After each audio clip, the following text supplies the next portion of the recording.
New job numbers out today show a Canadian economy struggling in the face of U.S. tariffs and global conflict.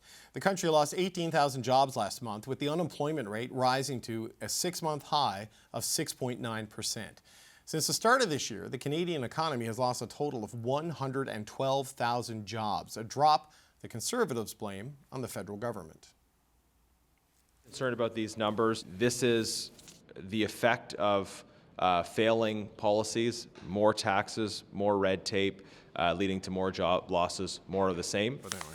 To break down this new data, I'm joined now by Frances Donald, who is chief economist at RBC. Frances, always good to see you. Thanks for taking the time today. Thanks for having me. So, look, year over year, jobs are up in Canada. That's a good thing. But since January, they are declining and declining fast, 8,000 last month alone. What's your assessment of where things are going with that? Well, this is not the report that any economist hopes to see. It does feel, David, like we're unwinding a bit of the progress from last year, that we celebrated in the face of pretty sizable trade headwinds. So we are now, since the beginning of the year, down about 110,000, 112,000 jobs, and the unemployment rate is back up. But it's pretty hard to frame that in a good light, except that there are some interesting things going on under the hood here. First of all, Ontario added jobs in the past month, so they're doing a little bit better. Manufacturing jobs are finally stabilizing, which suggests the bleed from trade is coming out.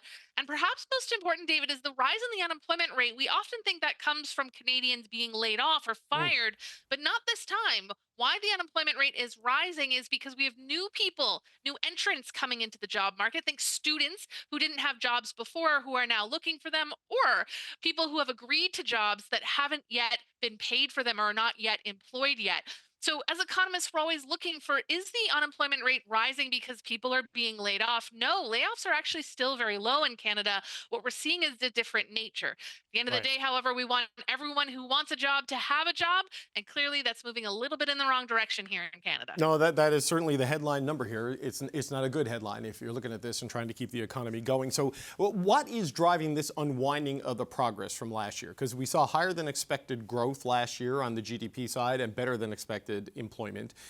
Well, now, was it just a lag on the full ripple effect of the tariff war, or is there something else happening here? What's at play? Well, some of it, but let's try not to overstate some of this. This is more of a pause than it is like a significant rewind. Again, one of the reasons that the unemployment rate is rising is we have a lot of new people entering the labor force. Labor force participation rate is growing in Canada, and that might seem like a thing we could take for granted, except it's doing the opposite in the United States, where actually there's fewer workers available every single month. So a different problem here in Canada. But I think one of the biggest challenges is, yes, we are still absorbing the trade shock. Now we're absorbing an energy shock. But the challenge is that many Canadians are getting very excited about this transformational moment for Canada. Most economists will tell you that transformational moment is real. The shift towards resources, deregulation, a range of new interest in Canada showing up in foreign direct investment, all real, but those take a long time to show up in the real economy. We're not likely to see the benefits of this new transitional moment in 2026. It might be 2027 or later. So the hard part is maintaining the enthusiasm, the correct enthusiasm about Canada as we go through this absorption and transitional period, almost like sort of adolescence as we sort of grow into it. It can feel a little bit awkward and uncomfortable along the way. I'd like to be younger. I'm not sure I want to relive my teenage years, especially not economically, though, Frances. But you talked about the direct foreign investment in these things and some of the I guess, the deal making the prime minister's tried to do internationally. Is that real and tangible in your view? Look, the political arguments are going to be the political arguments, but do you really see traction there in terms of direct foreign investment and new investment coming into Canada from the outside in the medium to long term? Well, there's no question that foreign direct investment has improved, and in net terms, it's up near the best it's been in near 20 years. That's something that's very real. Corporate profits are very real. A TSX that recently hit an all-time high, very real. But is the economy going through its transformational moment right now? No, it's missing several key ingredients. One of which is the business community is still saying to us it is too hard to get things through. So, as much as economists have been digesting the jobs data today, we also had our eye on some news about potential deregulation. Right. And while we got to go through some of the details to understand the near term That's going to be very welcome news that maybe helps to keep some of this enthusiasm about Canada going as we digest the policies that will take a little bit longer to come into play. Yes, this is the discussion paper, the consultation process the government put out today. There's a lot of steps before they get to the end, but the general idea is that once a proponent has their information into the government, they get a yes or no within a year.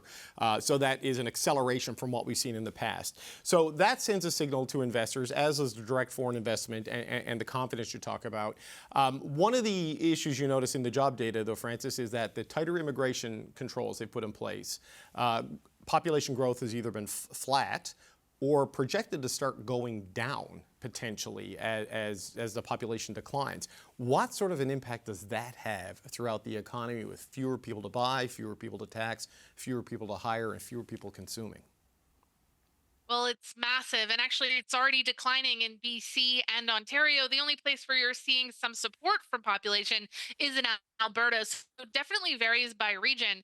Now, actually, what we're seeing here is a reversal of a policy that wasn't working for Canada in the other direction, which is that we were adding too few folks, particularly, I'm sorry, too many people, students, non permanent residents, who by definition are not working and unlikely to buy homes and produce the same sort of economic firepower that the immigration program in the prior 10 years was so strong at delivering for Canada. So part of this is a recalibration. But one of the critical elements is when we had population growing at 3%, as we did in 2023, 2022, we had to create enough jobs to support the people coming into the economy. We had to create around 60 to 70,000 jobs per month, and we just couldn't do that. That's part of the reason the unemployment rate was high over that period. Now we're going into an environment where the population is actually shrinking. We just don't have to create the same amount of jobs to keep those who want jobs in jobs. Our estimate is actually that Canada could lose 10,000 jobs a month and the unemployment rate would stay stable. Now we still have some extra slack. We're losing more than 10,000 jobs per month, which is why the unemployment rate is rising and going in the wrong direction.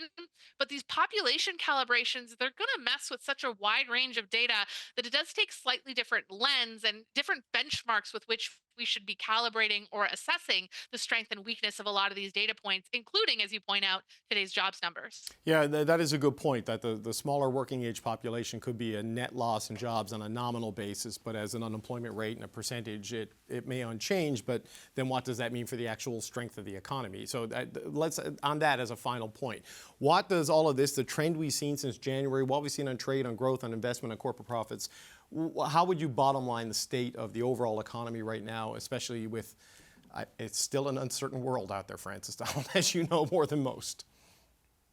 Well, what is it the kids say these days? It's mid. It's okay. We're looking at about 1.1% growth this year. And if you're not a GDP person, and frankly, I'd commend you on that, think about if your business grew at 1.1% or your wage grew at 1.1%. It's certainly nothing to call home about to celebrate, but it's worse than what we thought was going to happen yesterday, which was last year, which was the potential for a recession coming through. So right now, this is a sort of hold the line type of economy. The unemployment rate should drift down and improve a little bit more later this year. Business confidence should start to come on board. The worst of the trade shock is behind us, but of course not entirely over. That's enough to keep us out of recession zone, but it's not enough to put us into boom times just yet. So as I said, the big challenge for Canadians, from households to businesses to this government, is how do we keep that same enthusiasm about our country up as we wait for the benefits of these policy changes to come in, which is just going to take a little bit longer than we'd probably like it to. Well, we wait for the benefits, but we brace for the next shock, because who knows what could come next. Francis Donald, Chief Economist at RBC, we always appreciate the time. Thank you so much. Thanks for having me.